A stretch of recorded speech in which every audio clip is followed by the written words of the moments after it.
A presidente Dilma Rousseff se reuniu agora há pouco com os líderes da base aliada no Senado. Antes, ela comentou o panelaço contra o primeiro pronunciamento dela este ano em rede nacional. A presidente sancionou nesta segunda-feira a lei do feminicídio. Com ela, o assassinato de mulheres por questões de gênero se torna crime hediondo. Logo depois, em entrevista coletiva, Dilma Rousseff afirmou que manifestações pacíficas são parte da regra democrática, mas rechaçou a ideia de um impeachment. Há que caracterizar razões para o impeachment e não o terceiro turno das eleições. Eu acredito que a sociedade brasileira não aceitará rupturas democráticas. Também na tarde de hoje, o ex-presidente Fernando Henrique Cardoso disse que a saída de Dilma Rousseff não vai resolver a turbulência política atravessada pelo governo. Ontem, em rede nacional de rádio e televisão, a presidente afirmou que a crise econômica não é tão grave quanto alguns dizem e defendeu o ajuste fiscal. Você tem todo o direito de se irritar e de se preocupar. A irritação foi imediata. Em 12 capitais aconteceram panelaços durante a transmissão.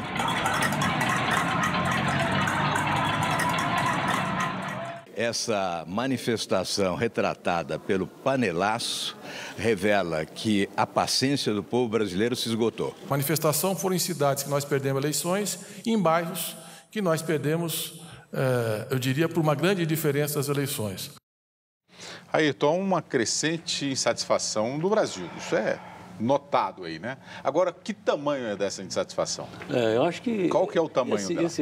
Eu fiquei surpreso, William, porque essa convocação não foi uma reação imediata ao discurso da Dilma, porque essa reação foi programada pelas redes sociais. As redes sociais definiram o time, né? Assim que ela começasse a falar, eu estava na minha casa, de repente ouvi bater em panela. Eu moro no Paraíso. Aquele bairro lá, o PT e a Dilma foram pouco votados. Outros bairros de outros amigos que moram ali em Moema, assim, ou seja, classe média alta, eu acho que participou ativamente disso. Eu não tenho informações sobre como é que isso aconteceu no Capão Redondo, certo? Nas áreas onde os petistas são mais votados. Eu também não sei, no Nordeste, nas áreas onde a Dilma ganhou a eleição. Isso eu não sei. Agora, eu vi um pouco de ódio no ar. Ódio. Essa campanha gerou ódios. Eu estou vendo a exteriorização desse ódio. Não acredito que essas manifestações, elas ocorram em decorrência de um ódio. Elas são manifestações vivas, expressivas, têm que ser levadas em conta. Eu estou curioso para saber como é que vai ser essa mobilização para essa concentração do dia 15. Dia 15, né? E uma concentração que o PT está marcando para o dia 13, não é?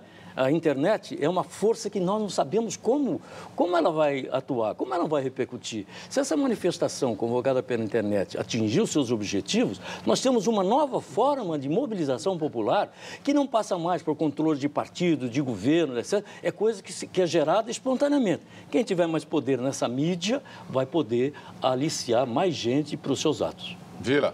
Bem, eu vou comentar a reportagem propriamente dita, né? Eu gostaria de comentar primeiro.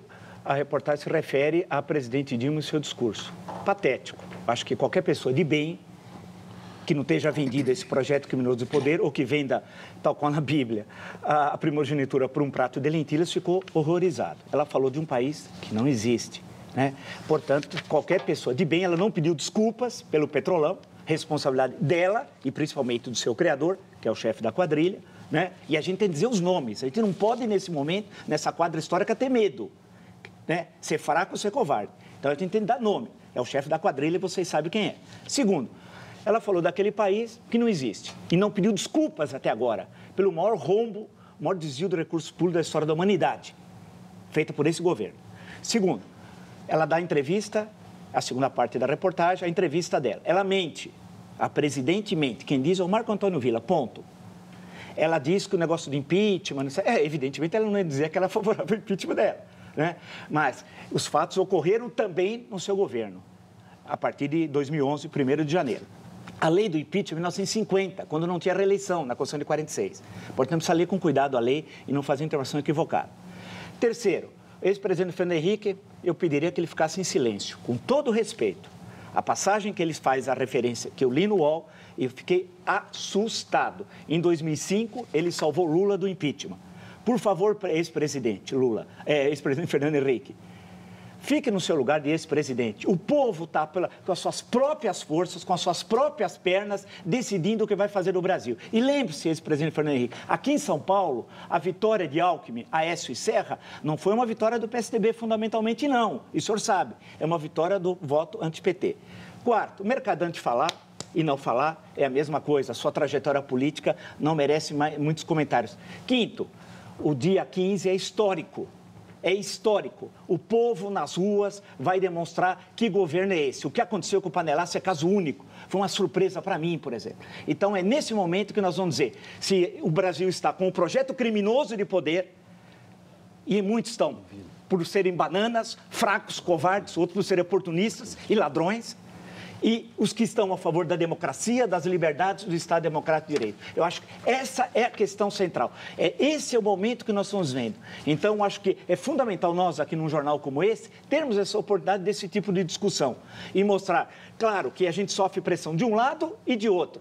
E eu deixei bem clara a minha posição, que eu acho que é a posição de muitos que falam comigo, que nos assistem por e-mails, pela internet, Facebook, Twitter. Nós temos de mudar o Brasil. E o presidencialismo tem esse mal. Ela governou 2 meses. Sabe quanto falta para terminar? 46 meses. O Brasil não aguenta 46 meses de Dilma Rousseff. Olha, o mercado de câmbio começou a semana tenso com as preocupações em relação ao cenário político do Brasil. O dólar registrou a sexta alta seguida, subiu 2,4% e terminou o dia valendo R$ 13,13, o maior valor desde junho de 2004. No ano, a moeda americana acumula alta de quase 18%. Ayrton, você estava me mostrando aquele jornal ali, porque você está preocupado com a manifestação do dia 15 da participação de alguns movimentos, é isso? De uma força que se define aqui como uma força a favor de um golpe militar, que se dispõe a participar. Eu quero comentar, você me toma de gentileza que isso não é verdade.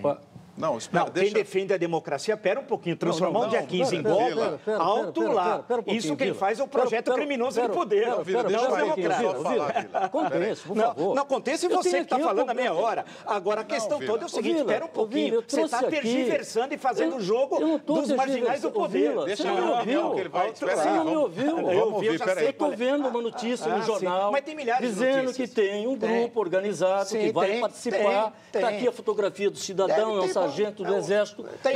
Eu estou querendo alertar sobre o movimento, que esse movimento não pode resvalar. Mas não resvala. Ou deixar... Ô, Vila, você me permite terminar? Não, mas é que você está querendo transformar a democracia em ditadura. Quem não gosta das leis... Vila, eu não estou querendo transformar nada, eu quero falar só. Ah, sim, claro. Você tem temor do risco que essa insatisfação pode gerar, do descontrole. Se este grupo se organiza para propor o golpe militar, como está aqui expresso no jornal, ao lado de outras forças que propõem outras coisas, que são forças democráticas, então tem um grupo antidemocrático que defende um golpe de Estado. Eu quero me lembrar, uma vez conversei com o Darcy Ribeiro, depois que ele voltou do exílio, senhor Darcy, vocês foram surpreendidos pelo golpe militar? Então, eu quero alertar o seguinte, todos que vão à manifestação, e devem ir os que querem se manifestar, evitem contatos com as pessoas que vão falar em golpe militar. As pessoas não são democratas, não estão afim de um regime democrático, estão afim do restabelecimento de uma ditadura. Eu não confundo essas pessoas com os manifestantes que vão lá para protestar, para advogar mudanças e até o impeachment, que são todos dentro do processo democrático. Agora, eu me lembro, até Juscelino Kubitschek sofreu tentativas de golpe, 2. Jacareacanga foi uma, Aragaças foi outra. Veja, o governo Juscelino Kubitschek, eleito democraticamente, sofreu tentativa de golpe. 2 movimentos militares. Então, a minha preocupação é simplesmente alertar, por favor, quem for à manifestação, evite ser confundido com aqueles que pregam o golpe militar. Fiquem longe deles. Esta é a minha ponderação. Não há nenhuma relação histórica entre 2015 1992. Eu não vou ouvir uma aula de história sua. Vai sim. Não vou ouvir história de você, eu não falei nada. Eu falo para o telespectador, eu não falo para você. Eu falo para quem nos assiste. Eu estou fazendo um alerta. O telespectador não quer. Ele é o dono do jornal William, acho que ele tem que sentar aí. Eu estou falando para o telespectador, agora eu ouvi você. Não há nenhuma relação histórica entre 2015, os acontecimentos do impeachment de 1992, com os acontecimentos trágicos de 1964, com as tentativas de golpe fracassadas contra Juscelino Kubitschek justificou os acontecimentos de 54 em agosto também, como os de novembro de 55. Não vamos listá-los todos aqui. Esse é um caso muito particular de um país urbano, não é um país rural, numa crise nunca vista na história brasileira. Eu acho que essa é a grande questão. Não vamos macular movimentos. Quem não defende a democracia, a gente sabe muito bem quem é. Os que estão no dia 15 querem as liberdades, querem a democracia e querem corruptos na cadeia.